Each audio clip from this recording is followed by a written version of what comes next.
213 हडपसर मतदारसंघामध्ये गंगाधरी महादेव आहे और गंगाधरी शक्तिमान आहे आणि गंगाधर यांना विजय करा।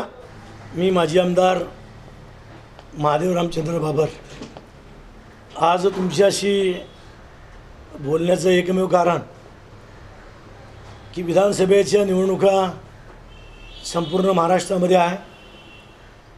त्याचबरोबर ज्या मतदारसंघामध्ये 5 वर्ष मी प्रतिनिधित्व केलं तो मतदारसंघ 213 हडपसर या भागामधनं शिवसेनेच्या माध्यमातून गेले 43 वर्ष मी शाखा प्रमुख ते आमदार या पदापर्यंत मजल मारत असताना मतदारांनी मला मोठ्या प्रमाणामध्ये सहकार्य केलं।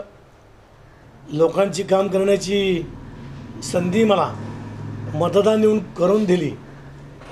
त्याबद्दल सर्वप्रथम मी मतदारांचा मनापासून आभारी आहे आणि त्यांना धन्यवादसुद्धा या ठिकाणी देईल। त्याचबरोबर शिवसेना ही महाविकास आघाडीमध्ये आम्ही सर्वजण होतो। प्रचंड जनतेचा रेटा प्रत्येकाच्या मनामध्ये काही जरी झालं तरी यावेळेला महादेवांना बाबर यांना आपल्याला मतदान करायचं आहे आणि विधानसभेमध्ये शिवसेनेचा मुख्यमंत्री व्हावा महाराष्ट्राचा आदरणीय उद्धव साहेब त्यासाठी मला पाठवायचं आहे ही प्रत्येक मतदाराची धारणा होती।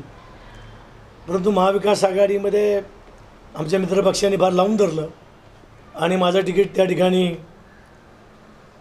कट झालं किंवा शिवसेनेला हा मतदारसंघ मिळाला नाही आणि मग पर्यायानं इथं शिवसेना टिकली पाहिजे, शिवसेना राहिली पाहिजे, शिवसेना आमची आई आहे हा येतो आमच्या मनामध्ये होता। आमच्या मनामध्ये कुठंतरी एक धगधग होतं की बाबा लोकसभेलासुद्धा मशाल नाही, विधानसभेलासुद्धा मशाल नाही, मग महानगरपालिकेलासुद्धा काय होणार, मग फक्त हेच करत राहायचं का।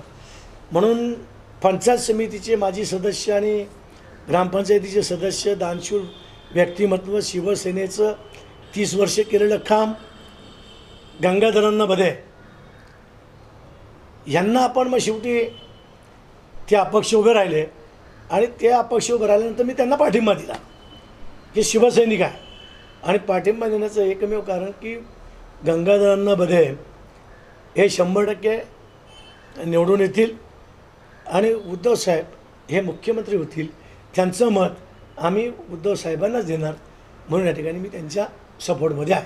हा मीडियासमोर बोलण्याचा प्रश्न नाही आहे पण बऱ्यापैकी 90% शिवसेना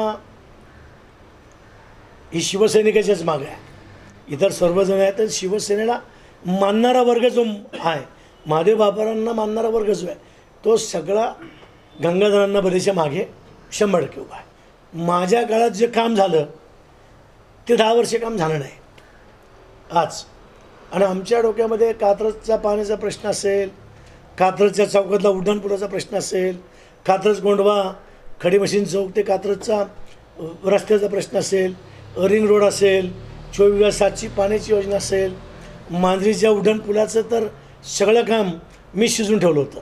मांजरीच्या पाणी जीवन प्राधिकरणाची योजना माझ्या काळामध्ये मी जवळजवळ सँक्शन करून आणली होती। 17.5 नेलेलं तर काम पूर्णत्वास आपण त्यावेळेला नेलं होतं। या सगळ्या योजना लुलानगरचा उड्डाणपूल हा सगळा माझ्या काळातला मी बऱ्यापैकी पाठपुरावा करून सँक्शन आणून ठेवलं आणि माझी सत्ता गेली तेव्हा पुढं ते राहून गेलं। सोलापूर रोडला पर्याय रस्ता नाही, आज ट्रॉफिक जाम होतं आहे। कचरा डेपो सगळे आमच्या हडपसर भागामध्ये आहेत, कारकस प्लॅन्ट आमच्या मुंडवा भागामध्ये आहेत, जनावरांचे गोठे मुंडवा भागामध्ये, सगळ्या पुण्याची घाण ही आमच्या हडपसर मतदारसंघात आहे। ती आम्हाला घाण हटवायची आणि स्वच्छ हडपसर, चांगलं हडपसर, सुंदर हडपसर, चांगलं मुबलक पाणी हडपसर, ट्रॉफिकमुक्त हडपसर हे आम्हाला या ठिकाणी निर्माण करायचं। याचाच अर्थ ह्या आमदाराच्या कामावरती लोक समाधानी नाही आहेत। आमदाराची प्रचंड नाराजी आहे आणि त्याच्यामुळंच पर्याय म्हणून आता लोक पर्याय शोधतात आणि पर्याय एकच आहे तो म्हणजे गंगाधरांना बरे। खरं तर ही सर्व नाराजी पाहता अदृश्य हात अण्णांना मदत करतायत अशी मतदारसंघामध्ये चर्चा आहे, यामध्ये किती पडतं? आता माझा तर जो हात आहे ते 2 हात आहेत, दोन्ही हात त्यांच्या मागे मिठी मारू नयेत, हातात हात घालू नये. पण ह्याच्या व्यतिरिक्त तुम्ही जे म्हणला त्यामध्ये प्रचंड तथ्य आहे. अदृश्य बरेचसे हात आहेत, पण ते मीडियासमोर मी नाही बोलू शकत. काय ते आम्हाला मदत करतायत, ते आमच्या जीवाभावाचे आहेत. त्यांनाही वाटतं इथं बदल पाहिजे, त्यांनाही वाटतं की महादेवबाबरावरती अन्याय झाला आहे. मग बाबरांनी बाबरांनी कुणाला सपोर्ट केला आहे, तर गंगाधरांना भरे ते निवडून आले पाहिजेत. आणि आम्ही 100% खात्रीने सांगतो की गंगाधरांना भरे या पुणे जिल्ह्यामध्ये अपक्ष 100% निवडून.